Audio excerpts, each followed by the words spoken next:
My father died abruptly on August 26, 1990.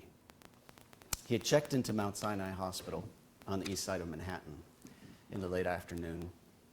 I thought he had a bad cold or a bronchitis. So did he.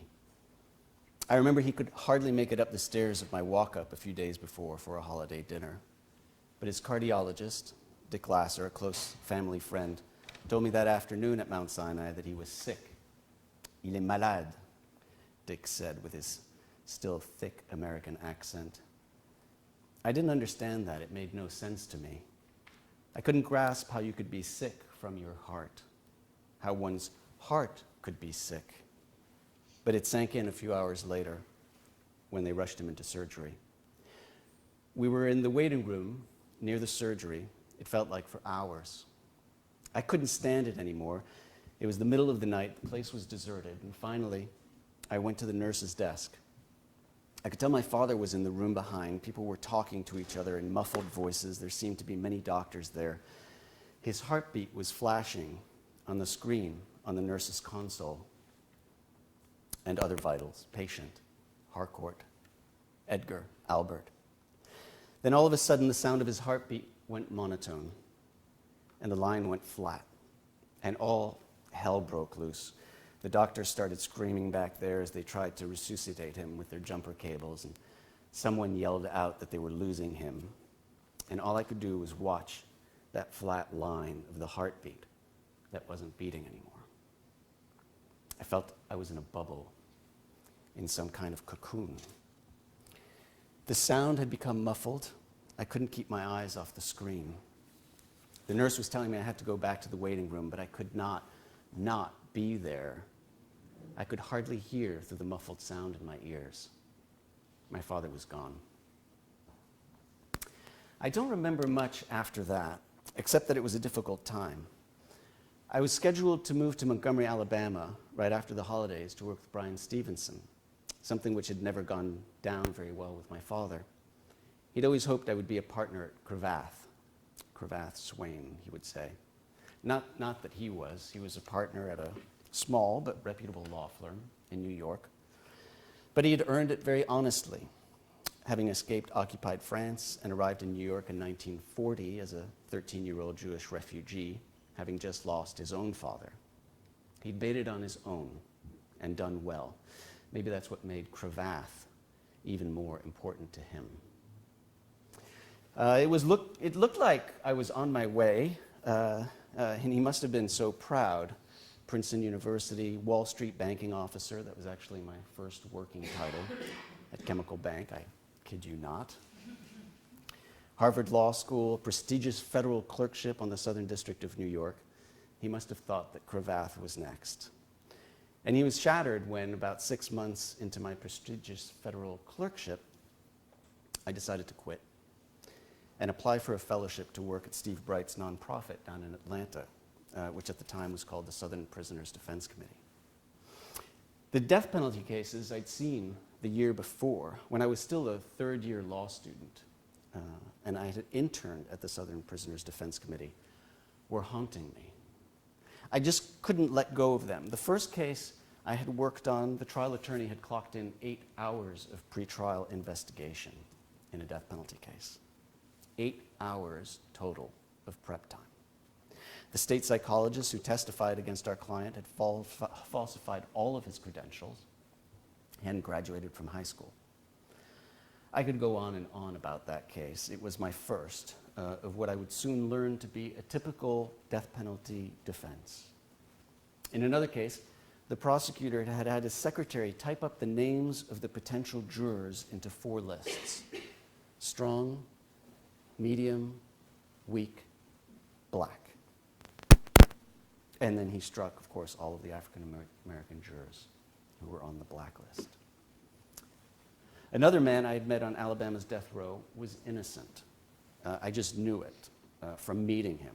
And I was a New Yorker. I don't trust people. I don't consider myself gullible, but when I came out of that interview with Walter McMillan off of Holman's death row, I knew he was innocent. The cases felt absolutely desperate. All of them seemed like travesties of justice. The lawyers there were fighting brush fires one after the other.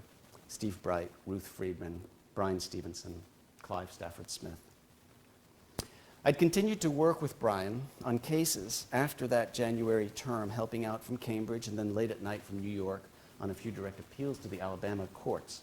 I remember Brian had to file one over the Easter break, and he flew me down to Montgomery to help draft the brief, allowing me, a young attorney just out of law school, to write up some of the claims. It felt so pressing and so urgent. And it was. There was nobody there but Brian at the small shoestring office that he just opened in Montgomery, except Eva Ansley, if I recall, who was running the place as well. It felt desperate in Montgomery. When I left on that puddle jumper from the two-strip tarmac at Montgomery Airport, Montgomery International Airport, I just felt that I had to go back. I had to help. Little did I know, though, that you couldn't apply for a Skadden Fellowship if you were neither in law school nor in a clerkship, and so I just quit my clerkship, and I'd already lost the first job I'd ever gotten. But fortunately, George Kendall, Dick Burr, Steve Hawkins at the NAACP Legal Defense Fund helped work out a solution. I'd have an office at LDF till the end of December 1990, and then I'd work on Alabama cases with Brian and get partially compensated, and then ultimately move to Montgomery as soon as it was feasible. Plan worked out well. I was assigned 3 death cases. One was a direct appeal out of Mobile with a brief due at the Alabama Court of Criminal Appeals. One was in federal habeas court, or at least needed to be filed in federal habeas. Kenny Magwood, he passed away of natural causes a couple of years later. And then there was one that needed to go into state habeas, what's called Rule 32 in Alabama, in Cullman County. And that was Doyle Lee Ham. I'd just come from a district court up north, and I thought I knew how to litigate a habeas case, so that was good.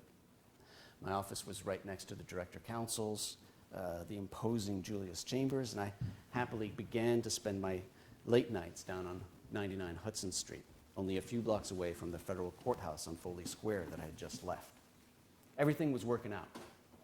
I was finally doing what mattered, what I could offer, and I felt I was where I was needed. I'd soon moved to Montgomery. My family in New York was pretty distraught from the death of my father, but I couldn't not be in Alabama, where I felt I was truly and desperately needed. I could not lend a hand to Doyle Ham and Kenny and the other men and women awaiting executions. Doyle Ham was pretty quiet when I first met him in 1991. He'd been on death row since September 1987, and he'd already gone very quickly through his direct appeals to the Alabama Court of Criminal Appeals and the Alabama Supreme Court and the United States Supreme Court. He'd been convicted of a robbery murder that resulted in the death of Patrick Cunningham, who was working as a night clerk at a motel in Cullman County, Alabama, a rural county just outside of Birmingham. 2 individuals were initially found in a car that had been used to commit the crime, Regina Roden and Douglas Roden. They claimed that they'd been kidnapped by Doyle Ham and held in captivity at gunpoint. But after some time in detention in the jail, Regina and Douglas Roden changed their story, told the police that they were the unwitting accomplices of Doyle Ham, who they identified as the trigger man. They would both testify against Doyle in exchange for lenience. And what was clear from the evidence was that 3 people went to the motel that night and a robbery occurred. What was less clear was who the trigger person was. After Doug and Regina Roden agreed to testify against Doyle, though, everything went downhill for him. Doyle's case was assigned to an attorney who had just left the prosecutor's office. As you may know, there's no state defender system in the state of Alabama. There's no system to provide representation for indigent defendants. Cases are assigned to a local attorney, often with no capital experience, and the compensation at the time was capped at $1,000. So you'd get the case, you get $1,000, and that would be it. All of the lawyering would be capped at $1,000, which is probably not enough to even keep the lights on at night if you spent the proper amount of time working on a death penalty case. But most of the appointed lawyers didn't, and Doyle's attorney wasn't any exception. The penalty phase mitigation evidence that he presented lasted 19 minutes. His jury penalty phase began on September 28, 1987 at 11:15 a.m. in the morning. This was a full trial, so it starts at 11:15 with opening statements to the jury, presentation of evidence, closing statements, instruction, and a jury determination. The attorney put on 19 minutes of evidence. He put on 2 witnesses. The first was Ruth Murphy, Doyle's sister, who in kind of monosyllabic yes sirs and no sir answers essentially gave very little evidence. No educational problems, she said. The clincher for her was the fact that she wouldn't mind seeing him executed if it could bring back Patrick Cunningham. Quite a way to convince a jury. The other witness was a 1.5 page, and these pages are actually there's very little testimony on any of these pages. 1.5 pages by the deputy sheriff, Johnson, who basically said one line that he was cooperative. And that was it. Trial counsel didn't call mental health experts or introduce any of the documentation, no documents at all. And the same day, after a lengthy lunch, the jury returned a verdict of death at 4:30 p.m. by a vote of 11-1. That's enough in Alabama. You don't need to have a unanimous jury verdict of death. Of course, you don't even need, at the time, you didn't even need a jury verdict of death because you could have a jury life verdict and the judge could sentence the person to death anyway. All told, the death sentencing trial, which was where all of his mitigation evidence would have come in, lasted less than 4 hours. Jury never heard anything about his life, his disadvantages, mitigation that might have really led someone to spare his life. And that's where my work would start in his case, tracking down all the records and the witnesses to paste together a life that was never presented to the jury. You see, Doyle had been raised in a very poor part of Alabama, in a very poor family in Alabama, the grandchild of sharecroppers who could barely keep the family fed during hard times. His grandfather, Riley B. Ham, was a tough man. His father, Major Edward Ham, was even tougher. Major Ham, and that was his name, that wasn't his rank, came back from his military service here in Europe during World War II with a debilitating alcohol addiction and a knack for slapping his boys around, all 8 of them. Now, the boys and the 2 girls were raised in poverty. His mother, and sometimes, when his father was capable, would work the fields. And his father was basically in and out of jail for disorderly conduct, intoxication, assault. Major Ham would tell his sons, all 8 of them, that if you don't steal, you're not a ham.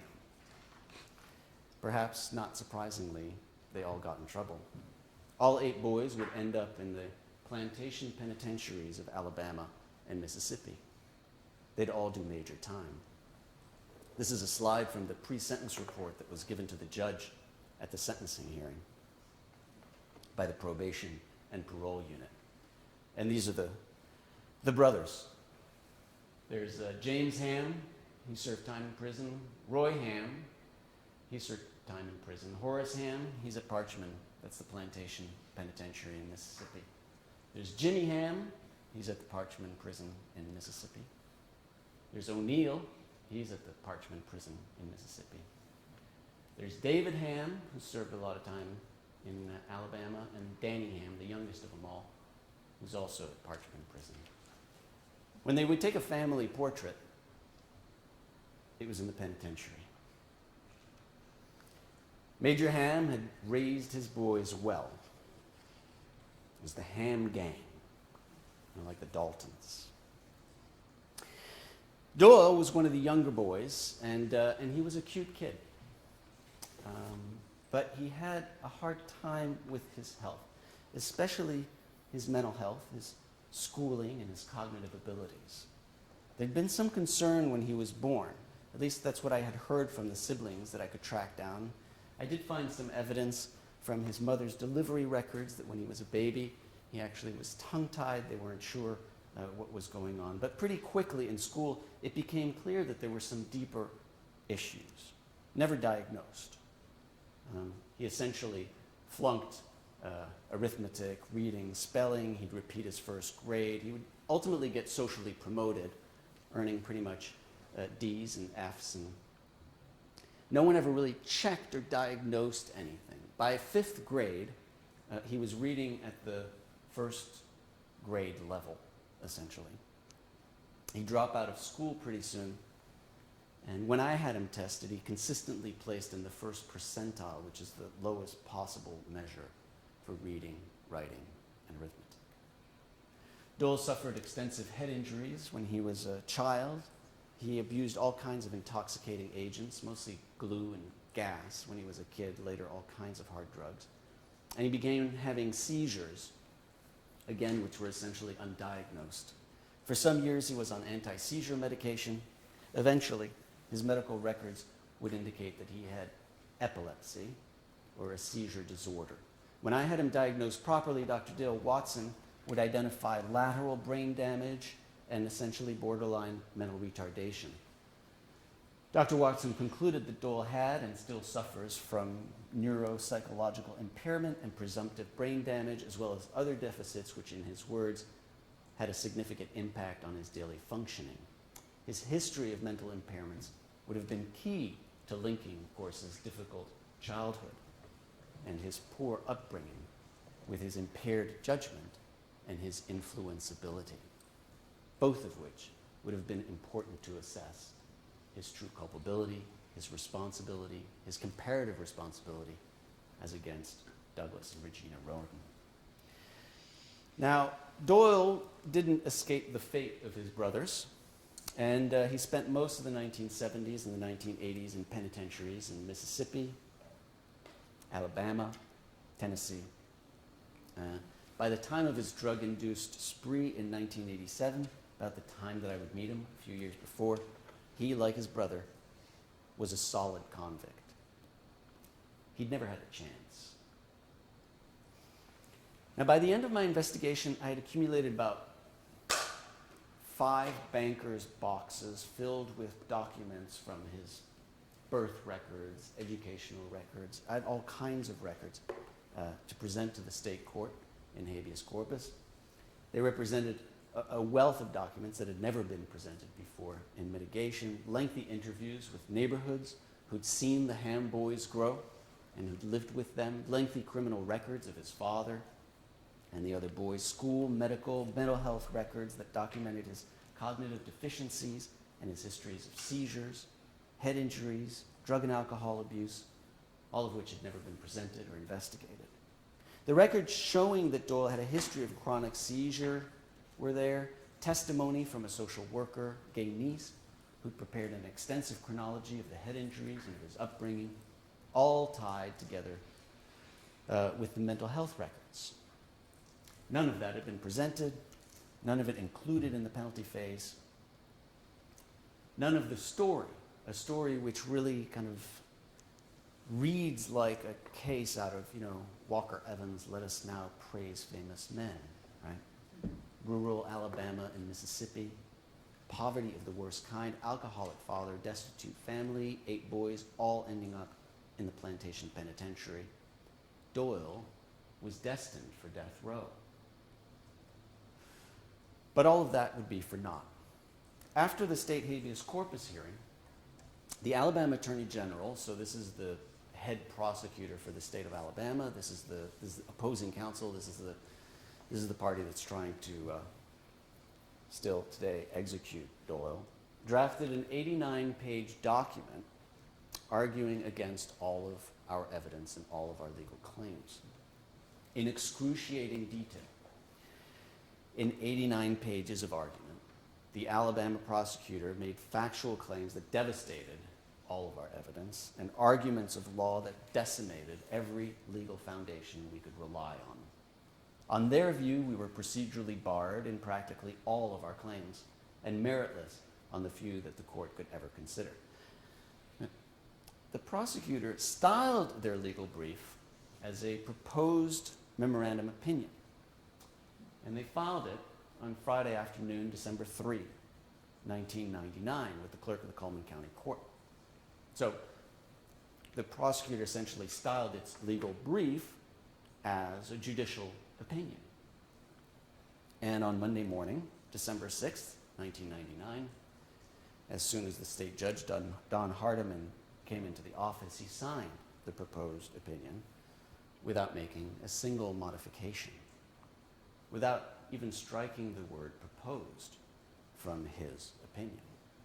And since that time, since 1999, we've been litigating this case in state and federal courts that, of course, have all given great deference to the judicial opinion from the state court, because as a matter of law, under the AEDPA, passed by President Bill Clinton in the mid-1990s, all subsequent federal courts have to defer to this court's opinion on facts and law, to defer, in this case, of course, to the Alabama Attorney General.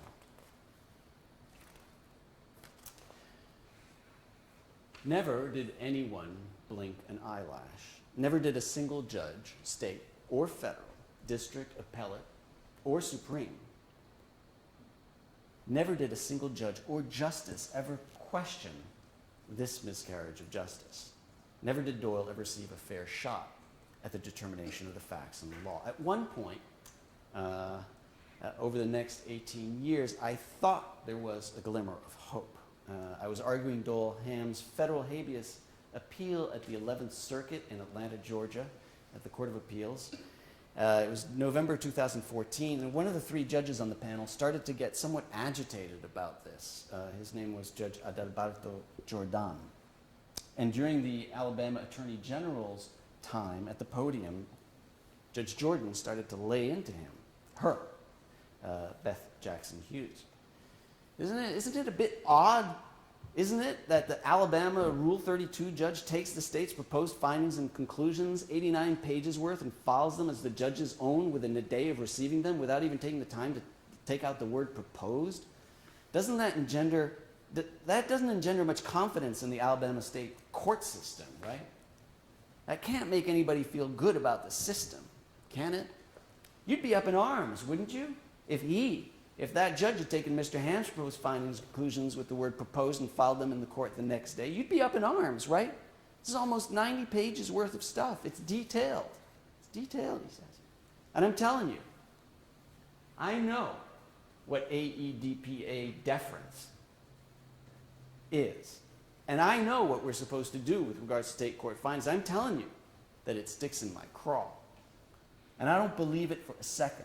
I know what AEDPA deference requires me to do, and I don't speak for my colleagues, but I'm telling you, I don't believe for a second that that judge went through 89 pages in a day and then filed that as his own, as if he had gone through everything, went through his notes, the transcript, the exhibit, and the like. It just can't be done.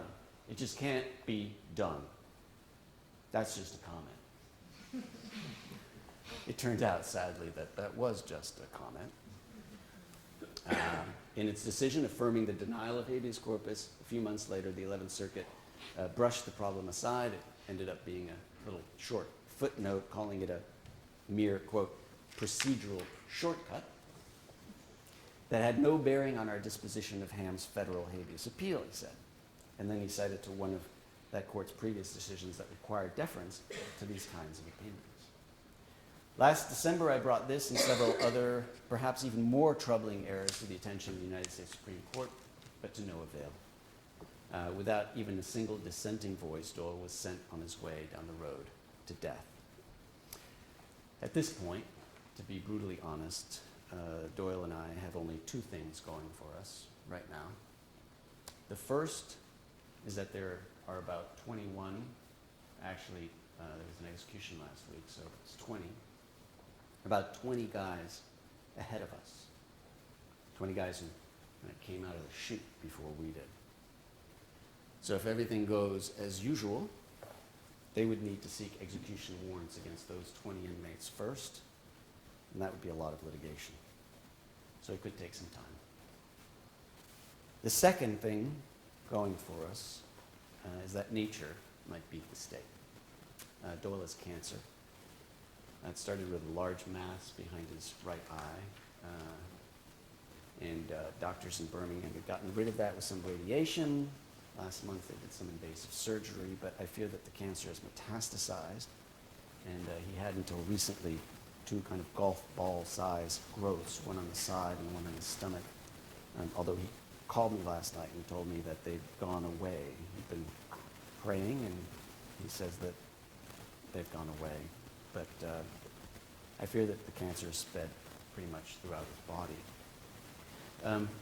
Recently, in talking about his situation with Didier Fassin, who's a friend and a colleague at the Institute for Advanced Study, Didier raised the possibility that a lethal injection could be the best way to end the painful struggle against terminal cancer. Didier was a doctor before becoming the extraordinary anthropologist that he is. As you know, he's written extensively and critically on the rationality of humanitarianism. I hadn't really thought of that possibility, but I suppose there would be something poetic about it. In the end, when the time comes, the state of Alabama, which of course has a law against assisted suicide and helping people end their lives, might actually help Doyle end his. I'm not entirely sure, though, whether Doyle will last long enough to transform his death sentence into a form of euthanasia, or alternatively, whether we'll be able to keep the state at bay long enough. It's been now 30 years. Supreme Court's shown no interest. There were more egregious claims that I presented. I assure you, I didn't have time to go into it in the short time that we have today. His prior criminal record in Tennessee, which was used as an aggravating circumstance, was actually facially invalid and substantively true, but no one's ever really looked at that. I spent 6 years litigating that one in Tennessee because it was a prior conviction from Tennessee. I tracked down the facially defective 2,000-word plea hearing that he had in 1978, but no one really cares. The jury improperly heard that he'd been convicted of armed robbery before, which was not the case. So there were lots of other errors, but to no avail. The long and short of it is that we've been able to stretch his sentence of death out for several decades now, fighting in a range of state and federal courts since 1990, 27 years, sometimes within the bounds, and sometimes slightly outside. And it's starting to feel now as if Doyle Hamm is sentenced to something a little bit different, maybe parallel or strangely reminiscent of something not exactly approximating death, but close. Perhaps even closer to a life awaiting death in solitary. It's a different regime that Doyle has been subjected to in the United States, a form of regimented solitary confinement. As you know, the Soring decision, which prohibits lengthy detentions on death row, exceeding 5 years, as a matter of international law, doesn't apply in the United States. So there's none of that for us. Instead, what we've seen develop is this kind of lengthy, lifelong form of punishment, a daily routine that goes on day in and day out, a form of waiting death. There's no rehabilitation, naturally, and no disciplining either, really. It's just timetables for their own sake, warehousing, a measured, tedious, lifelong awaiting. You'll recall that other scene with which Foucault opened Discipline and Punish, not the excruciatingly brutal scene of the quartering and burning of Demia, the regicide, but that numbing list of the schedule at a juvenile facility around 1840. Article 17, prisoners' day begin at 6 in the morning in winter, 5 in the summer. They'll work for 9 hours a day throughout the year. Rising at the first drum roll, they'll rise and dress in silence. Second drum roll, they'll dress and make their beds. Third, they'll line up and proceed to the chapel for morning prayer. There's a 5-minute interval between each drum roll. Works, meals, school. At 4 o'clock, the prisoners leave their workshop and go into the courtyards where they wash their hands and form into divisions of the refectory. For a quarter of an hour, one of the prisoners or supervisors reads a passage from some instructive or uplifting work. This is followed by evening prayer. There's a similar regimen for Dolan, but it has no work, no school, no prayers. It has no instructive or uplifting work. It's just an early rise, a confinement in the cell, a meal plate, more confinement, another meal plate, confinement, and lights out over and over and over every day. How can we think of this kind of punishment? How would we describe this? It isn't a form of discipline, though it is, of course, discipline. It works on the body. It numbs the mind. It's kind of a holding pattern, a physical holding with cycles of solitude when he's confined to his cell, or collective solitude watching TV in the pod. It's some other kind of punishment, really. Is it bare life? Perhaps. Agamben's concept of bare existence might capture the dimensions of dehumanization and degradation that characterized Dole's 27 years on death row. He's been reduced effectively to nothing more than bare animal existence, satisfying his caloric intake. That's about it. All of his humanity has been stamped out, annihilated. He's no longer a full human being, but a thing that lives, waiting to be put to death. Perhaps that's what it is, 27 years of bare life. Now, from a human rights perspective, or a domestic U.S. civil and political rights perspective, this punishment of bare life should unquestionably violate the founding principles of human dignity. And from a normative, but also from a utilitarian perspective, this punishment of bare life could only be considered unjust and not useful. The remarkable work of Professor Roger Hood, one of the world's preeminent death penalty scholars, and perhaps more importantly, a moral exemplar in his lifelong dedication to the abolition of the death penalty worldwide. Roger Hood's remarkable work would make this clear, as does the equally trenchant work of Professor Carolyn Hoyle, also a preeminent death penalty scholar and co-author with Roger Hood of that remarkable treatise, the foremost authority on the death penalty in the international context, the death penalty, which I believe is in its 5th edition. So, Roger Hood and Carolyn Hoyle's exemplary writings would ask us to look straight at the death penalty as a problem in practice, asking us to consider whether it can ever be fairly and whether it might ever be usefully applied. And what they conclude is that today, in their words, capital punishment is more rarely enforced than it is threatened, and furthermore that the trend in most retention states has been to employ executions less and less frequently. Capital punishment, they show us, is a slowly dying institution. Now that seems right, or that seems right even in the United States. We've seen a consistent decline in the capital execution numbers since the beginning of the millennium, and this is true both for convictions and for executions. These here are the executions. In an article titled "Staying Optimistic," Professor Hood remains confident that it was written before some of the more recent political events, but he remained confident that a universal appeal to human rights and might convince retentionist states to do away with the death penalty.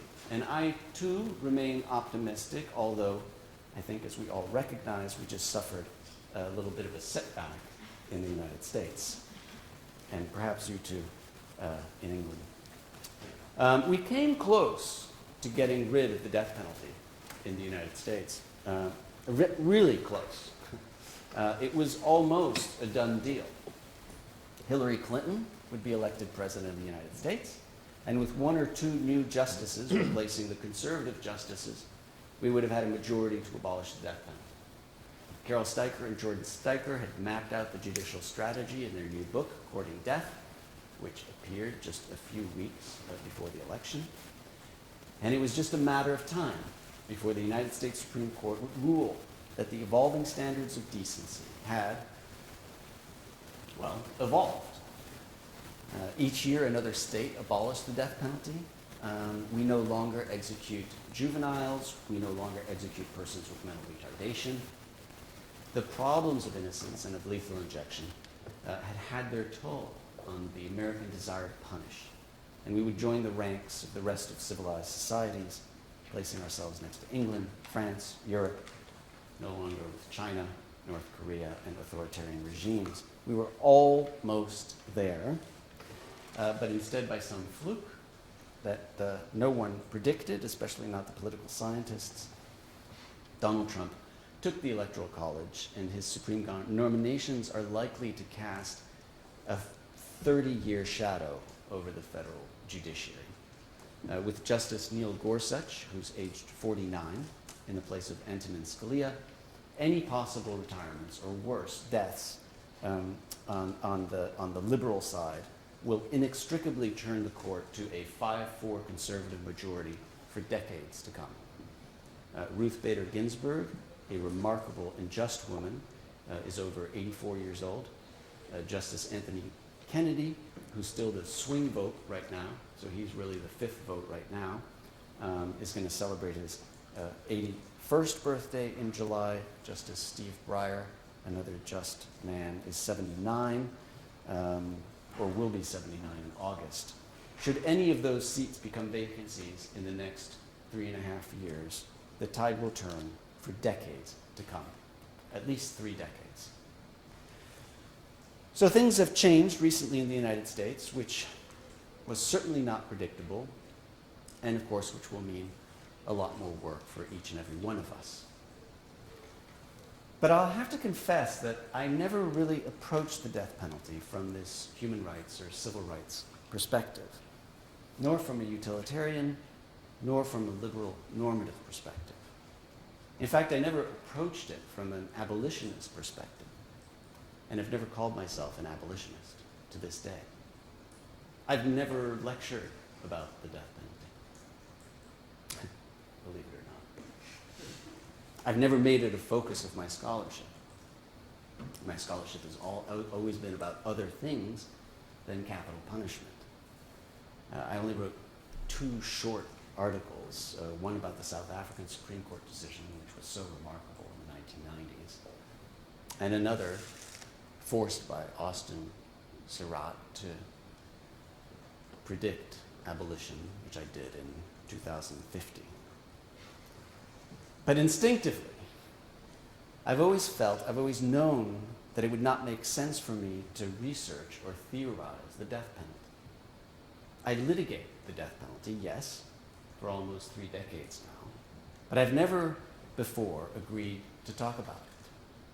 As a critical theorist and thinker, you see, it's always frightened me to dig into the topic.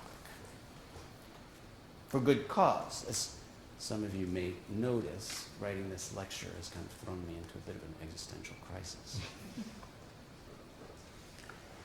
But it has forced me to confront some fundamental contradictions in my own life. The fact is, what I've done, the work I've done on behalf of Doyle and others, really does not cohere with the rest of my worldview. And I know you might find that odd. You may think that critical theory would nourish my struggle for Doyle or others. You might think it's because I'm a critical theorist that I do what I do. But it's actually the exact opposite.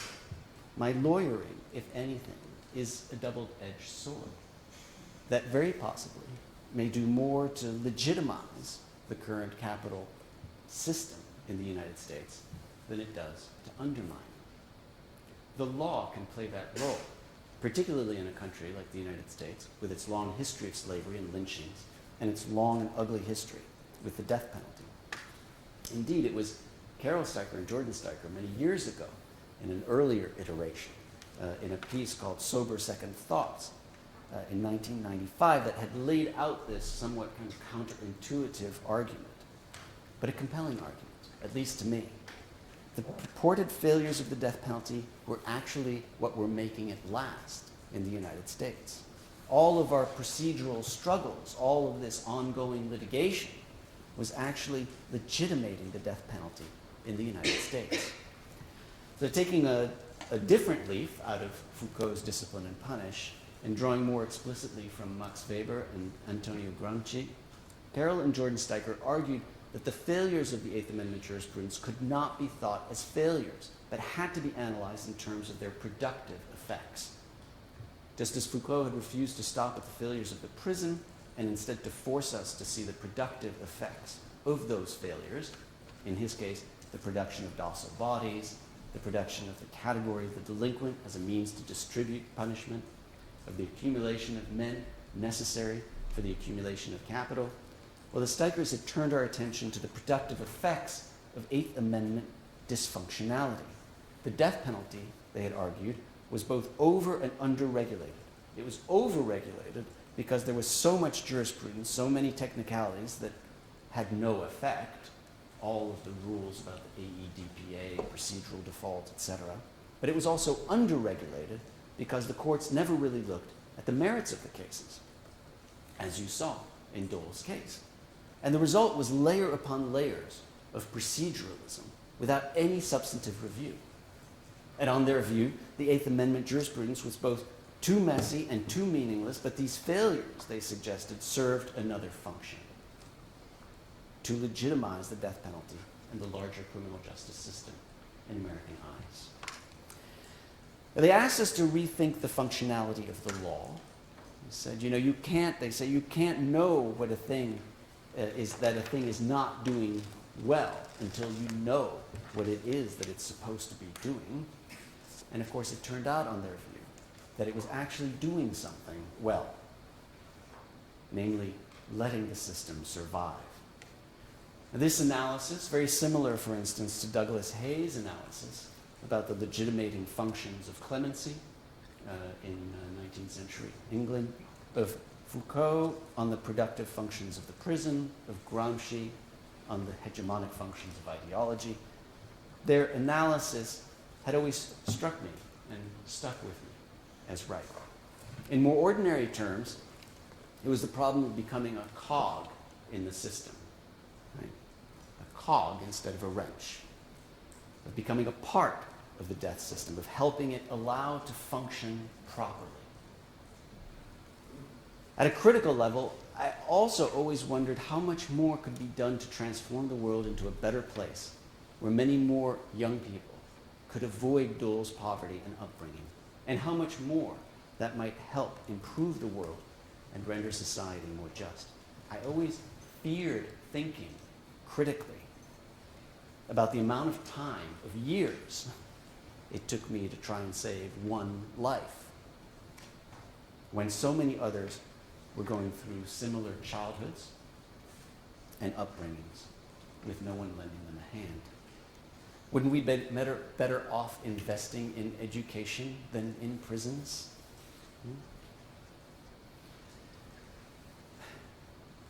And despite that, I dedicated a part of a lifetime to keeping one or two people from the butcher, from delaying a couple of executions, or producing sentences of life imprisonment without parole, lives that are hardly worth living. But faced with a life at risk, I always put aside critical thought. I didn't allow myself to think. I didn't allow myself to ask these questions. I'd thought of giving up, in Dole's case. I'd thought at times of handing off his case to somebody else I would have wanted to, particularly when we had young kids and lived in Arizona, literally on the other end of the continent. I even said I would. I told the judge I was going to, but I never did. I never could. I couldn't leave Dole. I couldn't leave Doyle to his fate because, at least I believe, and still somewhat believe, that Dole needed me Not that I was qualified. I wasn't when I took his case. I was 1 year out of law school. It was somewhat preposterous. It was somewhat crazy of me to take his case. I had no experience.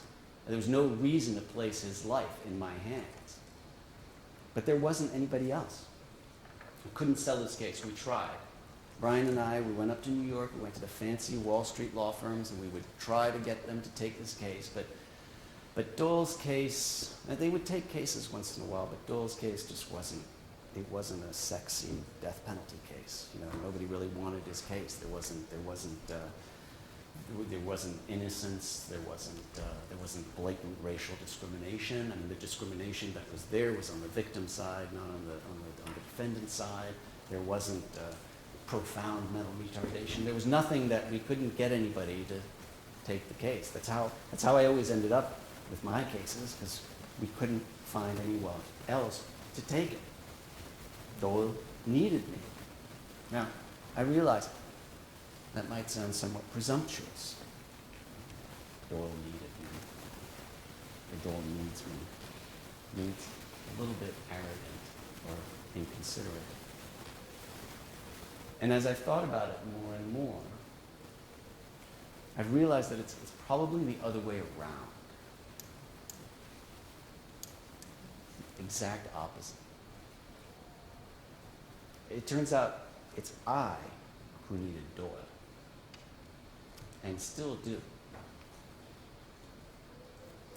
I need Doyle to put my soul to rest, because in the end, I don't know how any of us, especially any of us who are lawyers, but any of us as humans, how any of us could not give a part of ourselves to help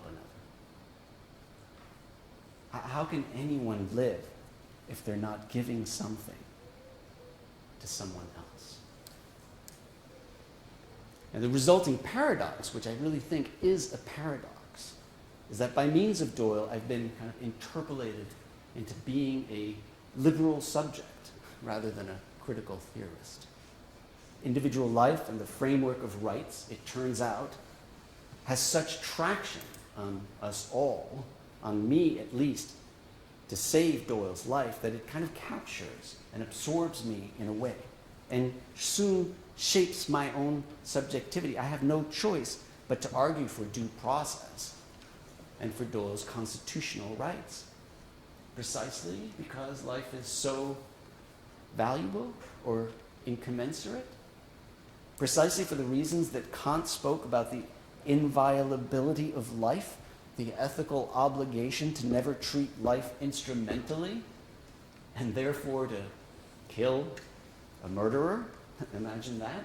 For that very reason, precisely because life is incommensurate, it can't be treated instrumentally. I can't cost out Doyle's life. I can't trade his life for better education for someone else. And it all happened by coincidence. It was an accident, an event. It was actually, for me, a speaker at law school, Joe Nursing, from Team Defense. He came up from Atlanta. He talked to us a little bit about his cases. It was a visit to death row in Alabama. It was Walter McMillan, an innocent man, or Doyle Ham, who had nothing going for him.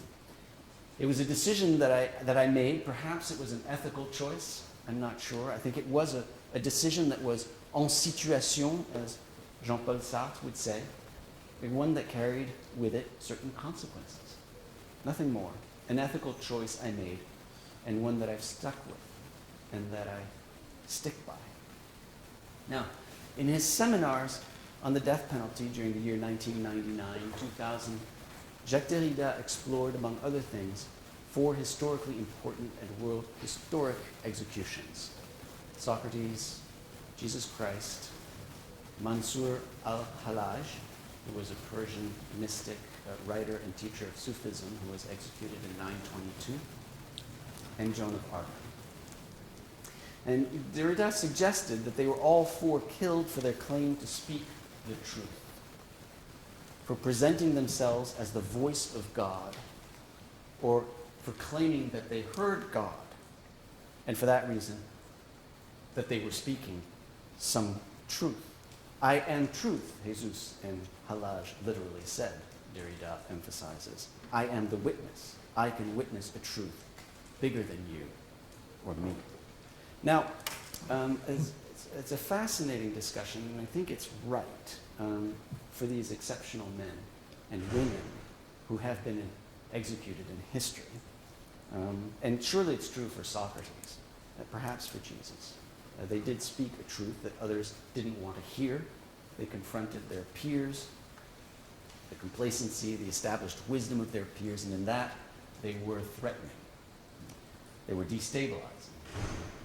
They threatened the social hierarchy. They challenged the power structure. At the very least, they were utter nuisances and had bad influences on the young. But it's less likely that we would be killing parrhesiastic speech or killing truthful speech when we sentence to death the common criminal, the mundane, ordinary criminal in the United States or in China. There may on occasion be truth tellers, but I don't sense that that's what we were doing. At least not what we were doing in Doyle's case. Now, it may be that we sentence the common criminal to death in order to kill the truth of our own weakness or our own corrupt human nature. Perhaps we kill because the criminal tells us the truth about ourselves, our twisted nature. And in killing the man convicted of homicide, we could be cleansing ourselves of a truth about ourselves.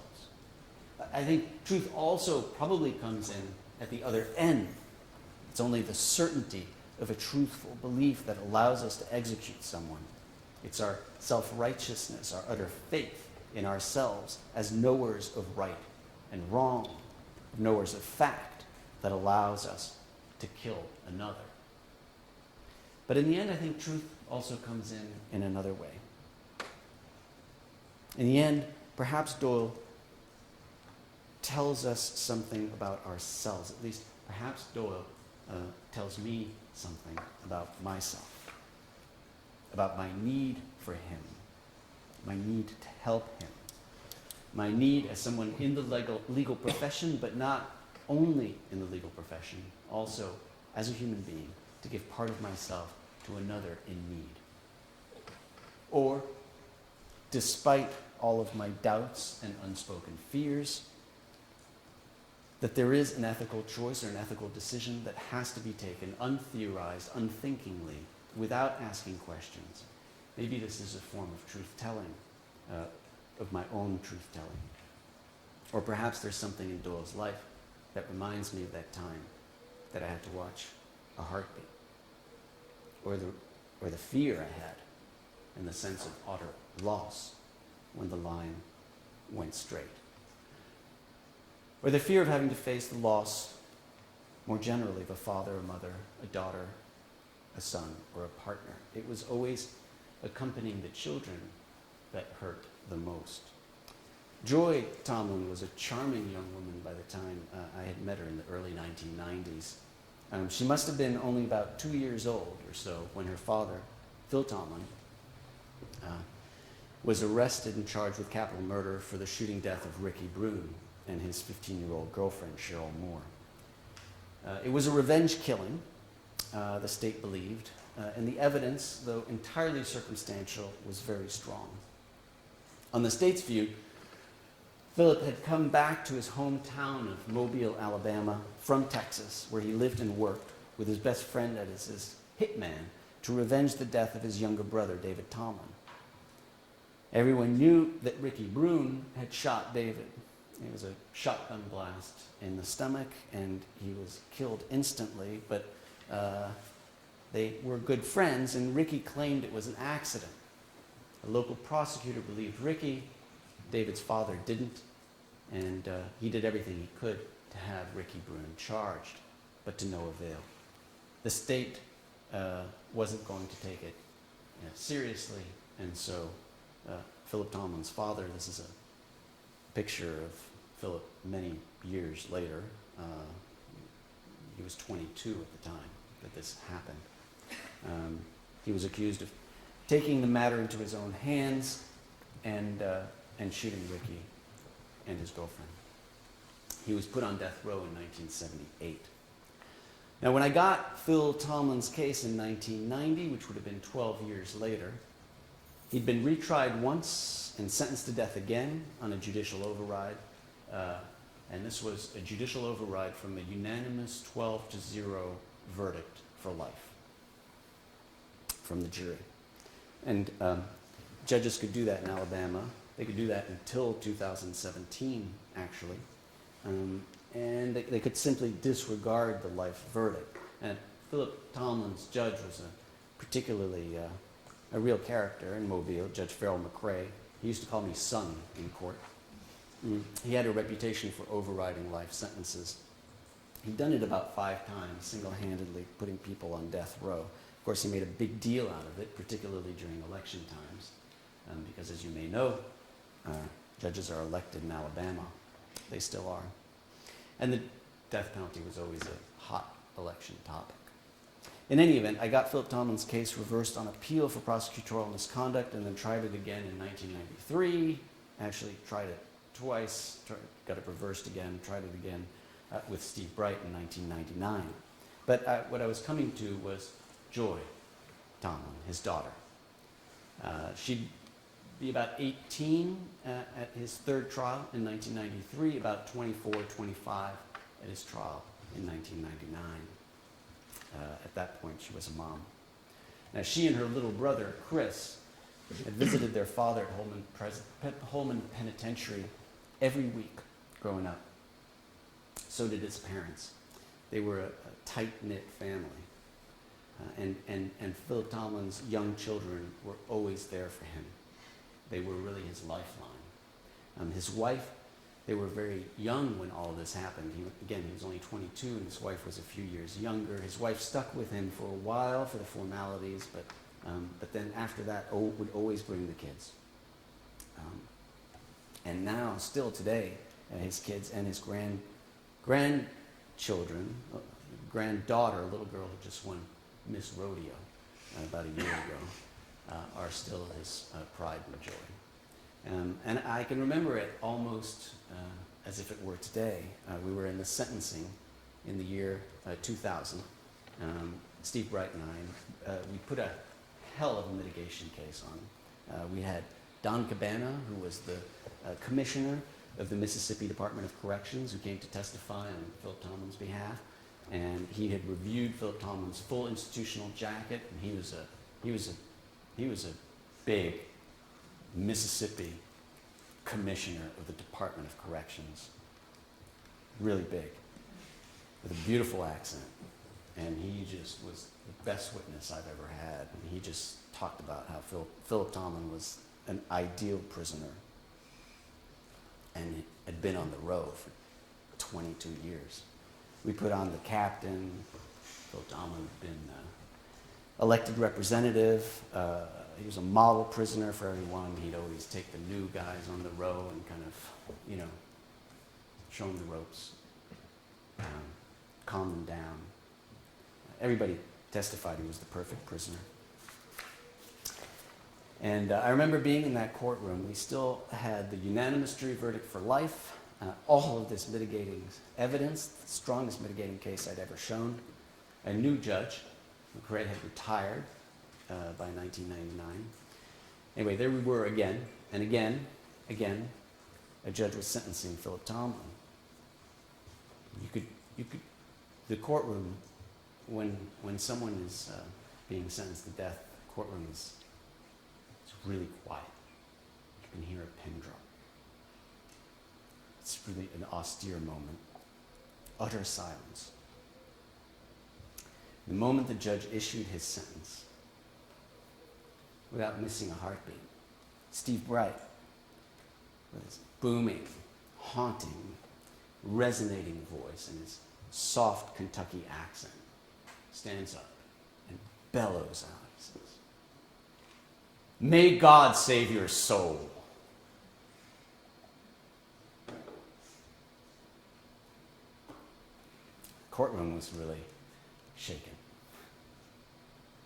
Death, God, they both just made their appearance in quick succession.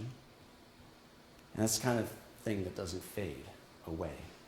They stuck there, haunting the courtroom, until everyone left. Until it was only Joy left in the room. Sobbing, curled up on the wood bench, watching the marshals take her father away for a fourth time to his death. I thought I knew what it was like to lose a father. Of course, Joy had to lose hers over and over. I tried to console Joy. I hugged her. She was pretty unconsolable. Of course, I understood. And her father was already on the way back to death row. Now, it wouldn't be until 2005 that I would get Philip Tomlin off of the row once and for all. That judge in 2000 had thankfully, unthinkingly, said that he'd sentenced Philip Tomlin to death because his co-defendant, the alleged hitman, John Daniels, had been sentenced to death himself, and that would make no sense to give a lighter sentence to the person who instigated it all. And that, of course, that goes against the right to an individual determination of sentence. And I was lucky enough to convince the Alabama Supreme Court of that, but then I think they really had it with his case. They'd had it about 4 times, they'd reversed it 4 times, and finally they said, look, just sentence this man to life imprisonment without parole and be done with it. And from a formal legal perspective, that makes no sense. They couldn't really do that. But they'd had it with his case. And they just wanted to be done with it. 27 years, 4 trials, even more sentencings and overrides. We'd ruined the good taste of death. He could go serve the rest of his natural life in prison. Feeling Joy's pain, her unconsolable pain, her body shaking, the judge having just condemned her father to a fatal lethal injection. No one should ever have to go through that. In the end, on my part, it was a simple, or rather simply, an ethical choice.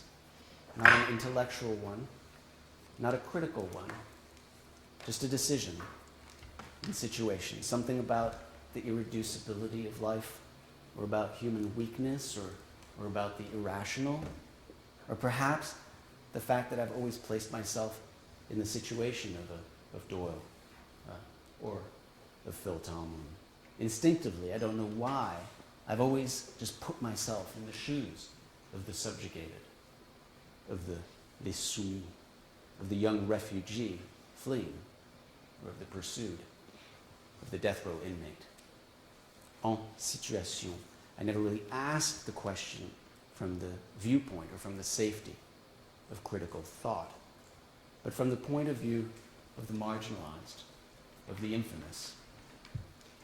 La vie des hommes infâmes, the powerless, the mad, the delinquent, the disorderly, the profiled, the targeted, the discriminated. And how could one not? How could one do anything else? In the end, it's I who need Doyle to remind me every day. How else can you live life than helping others if you can? Especially if you're a lawyer, if you have the privilege and the ability, the honor to stand before justice for those in need, to stand at the bar of justice for those who need you. How else could you lead a life? Thank you.